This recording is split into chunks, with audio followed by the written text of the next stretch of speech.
Ngayong linggong ito, ipinagdiriwang natin ang dakilang kapistahan ng pag-akyat, ascension ng ating Panginoon pabalik sa kaniyang Ama sa langit. Ascension, ang pag-akyat ni Jesus. Ang tanong, bakit pinakita ng ating Panginoon ang kaniyang pag-akyat sa harap ng kaniyang mga apostol? Pwede naman siyang umakyat na walang taong nakakita, di ba?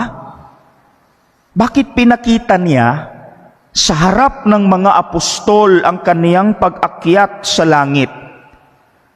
Ang sagot na siyang ating pagninilayan ngayon ay upang sila ay tumingala sa itaas. That they may look up to heaven. Yan ang sagot at yan ang ating pagninilayan. So that they will all look up to heaven. Upang sila'y titingala sa langit. Bakit importante ang kanilang pagtingala, sa langit? Ay dahil alam natin na si Kristo mula rito hindi na siya present physically. Wala na siya sa physical. Sila na lang ang naiwan. Wala na si Kristo sa physical. Sila na lang ang naiwan. Kaya importante na dapat tumingala sila sa langit. Anong ibig sabihin ng tumingala sa langit? Looking up to heaven. Hindi po literal na all the time, palagi na lang tayong tumitingala, ang ating ulo ay nakataas. Hindi. Anong ibig sabihin ng tumingala? Tingnan niyo kamay ko. Quote unquote, ang ibig sabihin, may ibig sabihin. Tumingala sa langit, anong ibig sabihin? Magdasal. Yan ang mensahe. Isang paalala ni Kristo sa mga apostol, kaya niya ipinakita ang kaniyang pag-akyat ay upang sila ay tumingala sa langit. Ang ibig sabihin, dahil wala na ako pisikal, kayo na lang ang maiiwan at alam niyo naman na ipagpapatuloy niyo ang pagpasan ng krus. Hindi maging madali ang pagsusunod niyo sa akin, alam niyo yan. Kayo na lang ang maiiwan, wala na ako sa pisikal. Kaya kailangan tumingala palagi sa langit. Kailangan yung magdasal. Yan ang ibig sabihin ng look up to heaven. Mga kapatid, pinapaalalahanan din tayo ng Diyos ngayon sa piyesta ng kaniyang pag-akyat na all the time, in good times and in bad times, look up to heaven. Lalo na sa mga bad times, we must always look up to heaven. Not in the literal sense, but magdasal all the time. Yan ang ibig sabihin ng looking up to heaven. At hindi sinungaling ang Diyos, God is not a liar. Kasi naalala niyo sa mga nakaraang linggo, I think 2 Sundays ago, or 2 Sundays na nakaraan, anong sinabi ni Jesus? Babay na, nagpaparinig na siya. Di ba? Sa mga nakaraang ebanghelyo, sabi niya, babay na, babalik na ako sa aking Ama. Pero, meron siyang ipinangako. Hindi siya sinungaling. Totoong nangyari. Yung ipinangako niya, kaya sinabi na sa Ebanghelyo, di ba? Anong sinabi na sa Ebanghelyo? Huwag muna kayong aalis sa lungsod hanggang hindi kayo napagkakalooban ng kapangyarihan mula sa itaas. Ano yung ipinangako niyang kapangyarihan mula sa itaas? Ano yung pinangako niya? Meron akong iiwan sa inyo. Hanggang wala ako dito sa pisikal, merong sasama sa inyo. Sino yung pangatlong persona ng Santissima Trinidad? Holy Spirit. Yan. Holy Spirit. Ang Espiritu Santo. At hindi sinungaling ang Diyos. Nung in-apply ng mga apostol ang kanilang looking up to heaven. Kasi mula noon, pag akyat ni Jesus, nagdasal na sila palagi, di ba? Sinabi sa Ebanghelyo, palagi sila sa templo, na? Palagi sila sa templo at dooy nagpupuri sa Diyos. At dahil ginawa nila ang pagtingala sa langit, ang pagdarasal palagi, hindi sinungaling ang Diyos. Binigay ng Diyos ang kaniyang pinangakong Espiritu Santo na magbibigay sa kanila ng kapangyarihan. Anong ebidensya natin? Sige. Ano ang piyesta natin next Sunday? Ano ang piyesta natin? Connected to Ascension and Pentecost ngayong Sunday. Pentecost Sunday. No?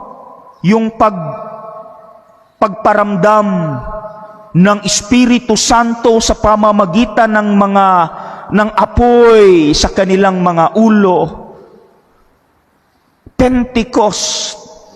Connected to ngayon at ngayong Sunday, Ascension and Pentecost. Sa Pentecost, sige, ihuhumili ko na lang ngayon, no? Sa Pentecost, next Sunday, anong ginawa ng mga apostol at ni Mama Mary? Sa isang silid, nagdasal sila. Oh, see? Look up to heaven. Nagdasal sila. At ano nangyari? Binigay ng Diyos ang Espiritu Santo at mula noon, ang mga matatakutin na mga apostol ay hindi na matatakutin. Naging courageous na, naging matapang na sa pagpalaganap ng salita ng Diyos kahit sa gitna ng mga torture. Di ba, naalala niyo si Pedro? Si Pedro na dating matatakutin. No, he denied Jesus 3 times. Hindi ko kilala dahil takot si Pedro na matulad kay Kristo. He denied Jesus. Hindi ko kilala ang taong yan. Promise. 3 beses niya. At yung ibang mga apostol, si Juan lang ang nasa paanan ng krus kasama ni Mama Mary. Yung iba tumakbo, takot. Pero pagkatapos nila, look up to heaven, sa kanilang palaging pagdarasal, binigay ng Diyos ang Espiritu Santo at mula noon, ngayong Sunday, hindi na sila takot. Lahat sila, for your information, sige, katikisim. Di ba, sino yung pumalit kay Judas? Sino yung santo na pumalit kay Judas? Bago lang tayo nagpiestan, San Matias. So, kumpleto na, 12 na sila. Balik na sila sa 12. For your information, makinig. Si Juan lang, no, nakakapangilabot, si Juan lang ang namatay na hindi pinatay. Yung 11, Pedro, Matias, Tomas, Simon, Bartolome, ay lahat naging martir. See? Hindi sinungaling ang Diyos. Makinig, pag tayo'y palaging nagdarasal at pinaramdam natin sa Diyos na, Lord, 100% po akong nagdedepende sa inyo, ibibigay niya ang Espiritu Santo at kagaya ng mga apostol, hindi na tayo takot sa mga hamon ng buhay. Kahit anong bigat ng problema, kakayanin natin kasi andito na ang Espiritu Santo sa atin. Gusto niyo ng ebidensya na personal experience? Ito ibabahagi ko sa inyo, ha? May secret ako. Pwede niyong i-apply. Promise, very effective. Alam niyo kasi, nung 2015, pinadala ako sa Tagaytay. No? Kasi may isang buwan, 1 month na formation para sa mga seminary formators. Kasi nasa seminaryo pa ako noon eh. No? Bago ako pinadala dito. Doon sa Dipolog, no? Diocese namin, formator ako sa seminaryo for 8 years. So pinadala ako for a formation sa Tagaytay. At doon, sa pamamagitan ng isang clinical psychologist, alam niyo ba yung clinical psychologist? I was diagnosed, parang pangit pakinggan, no? Sa isang test, ako ay proven na introvert. Pero hindi niyo makikita yung pagiging introvert ko pag ako'y nagsasalita. Yung makikita niyo na lang na padre, lumiliyab ka habang nagsasalita ka. Pero alam niyo ba, sa totoong buhay, lumaki akong mahiyain. Kaya ko na andun lang sa kwarto ko buong araw, buong taon na hindi lumalabas. Yan ang introvert. Antisocial. Introvert po ako, for your information. Tapos meron pa akong mga issues, low self-confidence. For your information, sasabihin ko na lang sa inyo ha, yung buhay ko, low self-confidence meron po ako. Authority hang up. Kasi nung bata pa kami, pag may bisita, tinatago kami ni mama at papa. Hindi kami pinapakita sa bisita, yun pala, may negative effect pala yun. Pag may makaharap kang isang authority, takot ka, hindi ka na makapagsalita. Meron ako niyan. At pangatlong issue ko, low self-esteem. Kinakawawa ko sarili ko, minamaliit ko sarili ko. May tatlo akong issue aside from being introvert. Pero bakit hindi ako introvert at mahiyain pag ako'y nagsasalita? Meron akong sikreto. 13 years na po akong pare.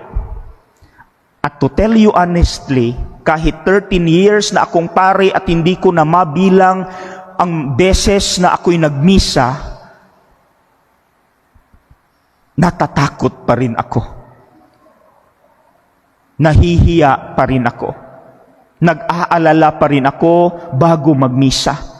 Hindi pa rin ako confident, for your information.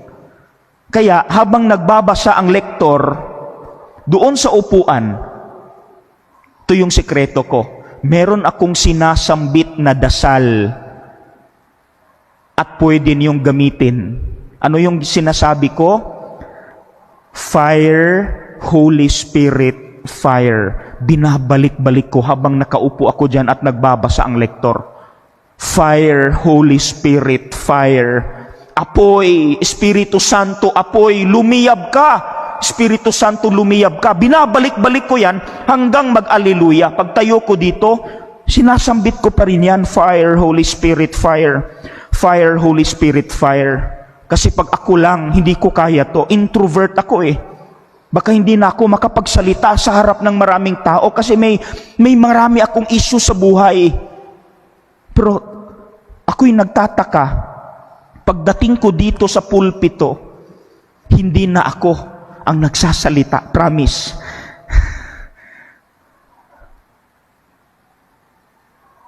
Holy Spirit na.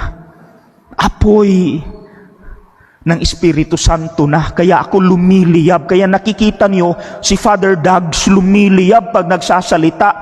Sasabihin ko na sa inyo, hindi po si Father Dags ang nagsasalita. Ginamit lang ako ngayon at this moment ng Holy Spirit. Kasi hiningi ko ang apoy niya. Kaya ako nagliliyab ngayon. Yan ang sekreto ko. Kung kayo'y takot, look up to heaven. Kung kayo'y nag-aalala, kung kayo'y may problema, mga negatibong karanasan, look up to heaven. Magdasal, humingi sa Espiritu Santo ng kapangyarihan. At promise, kagaya ko, magliliyab ka rin. Mawawala lahat ng lamig, ng takot, ng kadiliman, lahat mawawala ang negatibo.